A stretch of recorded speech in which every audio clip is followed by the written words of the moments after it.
యేసయ్య నీ రక్షణ కోసం ఈ లోకానికి వచ్చారు.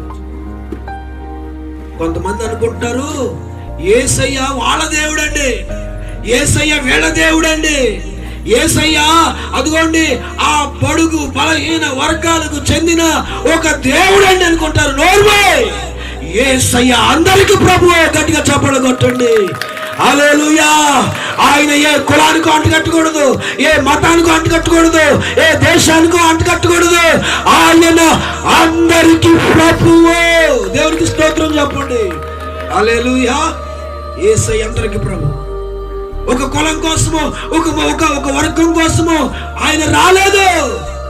ఈ భూమి మీద మధ్య భాగమైన ఇశ్రాయేలు దేశంలో యెరూషలేములో బెత్లెహేములో కేంద్ర బిందువు ఉన్న ఈ విశ్వమంతటికి కేంద్ర స్థలమైనటువంటి ఆ మధ్యస్థ భాగానికి ఎందుకు వచ్చాడు తెలుసా?